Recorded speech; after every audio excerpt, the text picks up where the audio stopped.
YouTube? It's your girl Creole Barbie here with Creole Barbie TV. If you're new to my channel, welcome. I am Creole Barbie. Do not forget to like, comment, and subscribe below to my channel if you hadn't already done so. If you're new to my channel, then you know, well, you don't know. You won't know that I basically do a lot of videos based on the post office. I'm currently a USPS employee, and I'm informing everyone on the hiring processes. I'm informing everyone on how the work environment is, things to do, and things of that nature. So one of the things I wanted to talk to you guys about today is the fact that a lot of people are becoming a temporary employee with the USPS. And I know when I first started working for the post office, I made a video saying that I wouldn't accept a position if it was seasonal or temporary. But you know what? I was proven wrong. And in fact, I'm going to give you details why it's okay to be a temporary employee with the post office, and also to let you guys know the temporary positions that I do have with the post office. Why it's okay to work for the post office temporary is because you want to see if that's something you want to do long term. The post office is not for everyone, and the way they have everything set up, it can be kind of frustrating when you first start. So it's good to go in and actually seek what it is that you may be fit for or even qualify for. Like, for instance, there's a lot of people saying that they have applied and got offered a position to be a clerk assistant. And the clerk assistant is basically assisting the clerks at the counter. You're also sorting mail behind the scenes, doing things of that nature. You're dealing with a lot of customers and things of that nature as well. And that's actually somewhere good to actually start at. To me, I don't think it's a lot more stress in the plant. However, everyone is different, but I will say give it a try. Same thing goes for like the mail processing assistant. Basically, I would say go ahead and do that as well to see, in fact, is being a mail processor something that you would like to do. You know, yes, these are temporary assignments. However, it's hard getting on at the post office, especially if you don't know anybody. So just the fact that you got your foot in the door in something temporary is good enough, because if you work hard, show up to work on time, do the things that's required for you to do in order to be successful there, they're going to call you right back.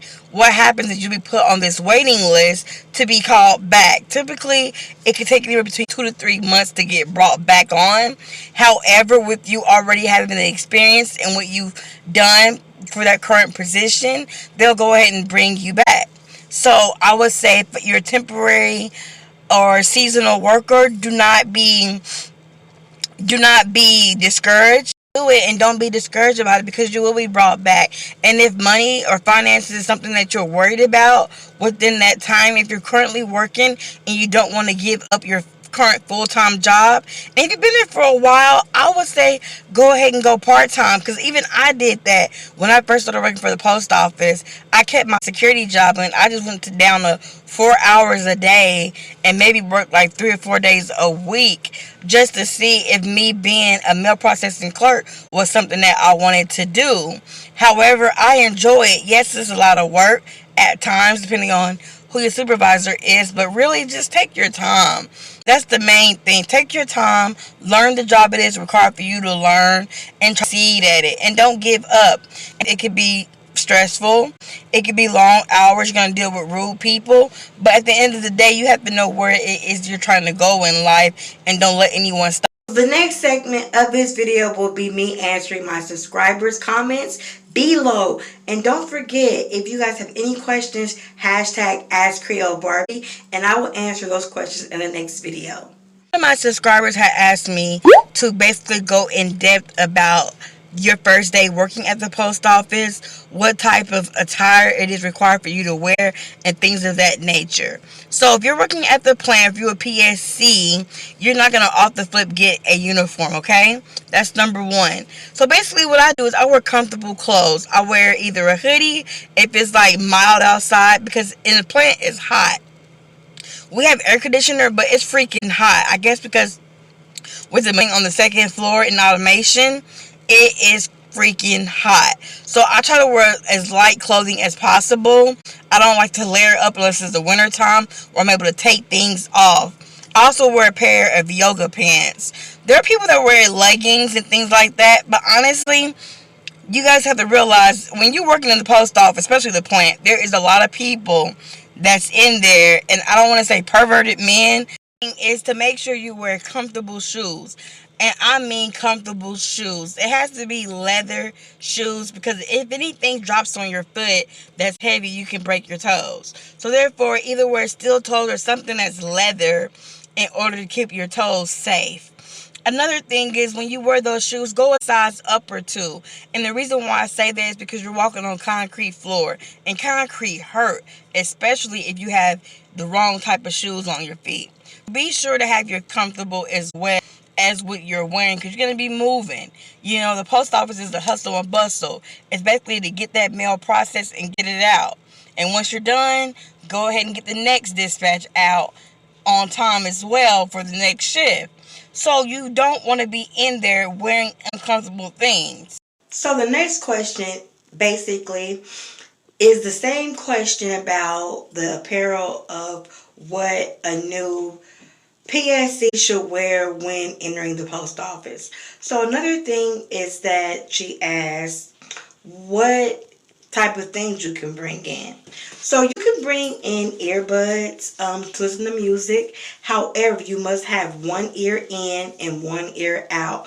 And the reason is because you have mail handlers that are actually riding around and they have to toot their horn for you to hear them. And if you don't hear them, you could possibly get hit. It is a safety hazard. Therefore, you have to have one earbud in and one earbud out. Also, sometimes when the machines are beeping or someone could be trying to relay a message to you, you have to be able to hear it. Therefore, they want you to have one earbud in, one earbud out when listening to music. Now, as far as having the food at your station, you can have candy and things like that. Now, they don't want you to be eating whole meals. I be seeing people eating cheeseburgers and things like that. Honestly, I would not be eating at my station because my hands could be dirty from touching all that mail. And with the coronavirus going around, you don't want to be eating and touching stuff and putting it back in your mouth because you don't know where that mail been or who hands has been in. So therefore, you don't really want to be eating too much at your station unless you have like some candy or something like that you can pop in your mouth and whatnot with using the wrapper. As far as water goes, yes, you can have drinks at your station. However, everything must have a bottle. Be in a bottle with a cap on top of it because it can spill and things like that. And you can get things messy. So therefore, yes, you can eat and drink at your station. However, you must just pick and choose wise. Another subscriber had commented, mail processing assistant versus clerk assistant. So a mail processing assistant basically will be processing the mail in terms of assisting with the clerk. So I'm a mail processing clerk.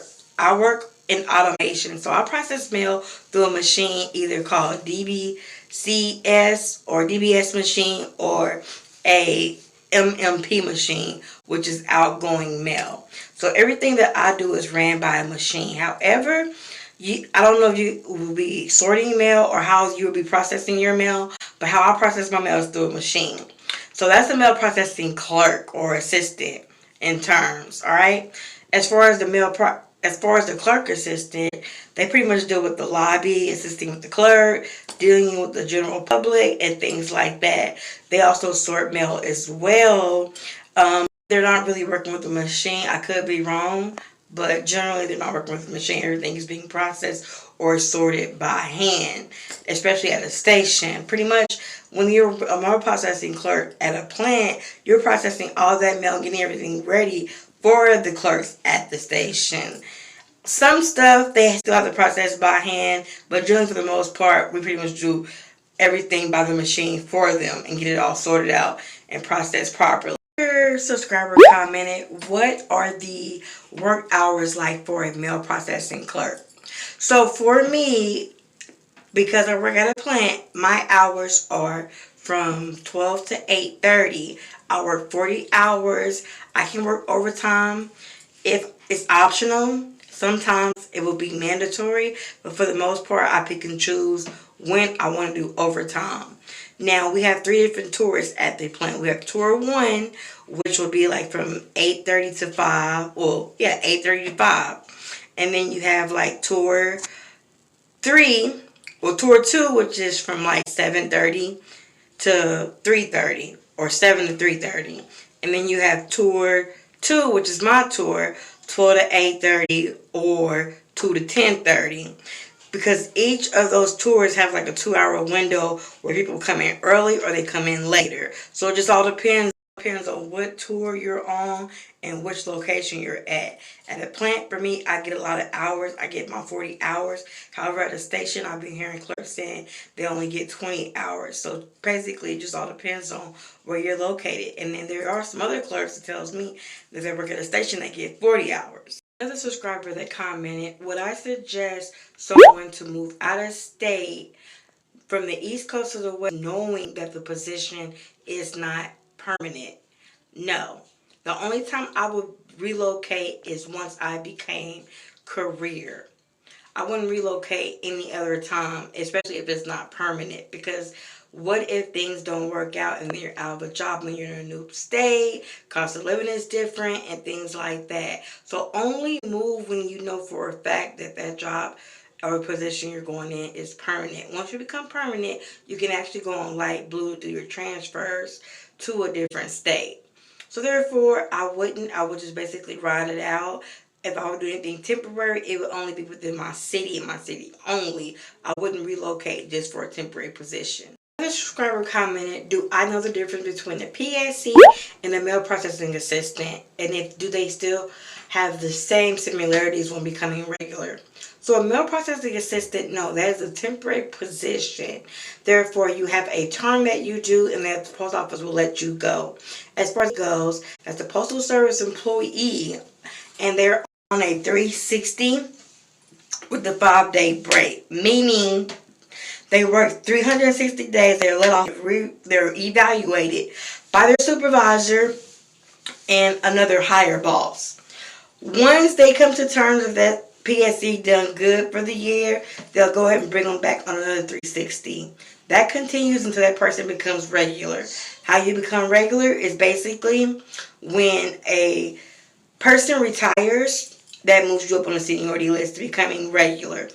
If there are also PSCs that get converted in groups. Like just recently, the PSCs that I work with got converted to regular, and it was 35 of them that became regular. So therefore, when people retire, that's how you move in to becoming regular. And to then just basically do your job, show up, show out. They'll keep bringing you back until you become regular.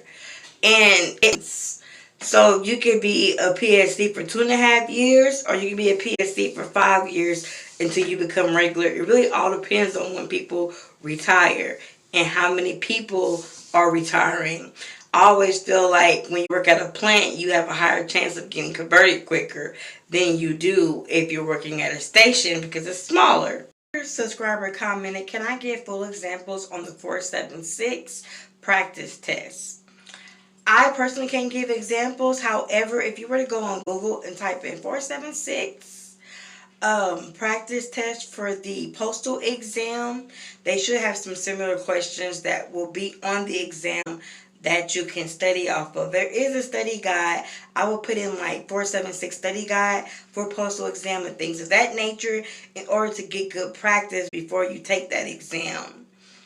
And, you know, basically that exam pretty much holds your position at the post office. So make sure you do really well. Like I tell everybody, score anywhere between a 96 to 100.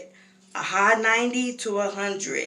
Anything less you can still get in. However, it bumps you up on the seniority list with a high postal exam. So this pretty much concludes my video with why you should apply still if you're going to be temporary or seasonal at the USPS.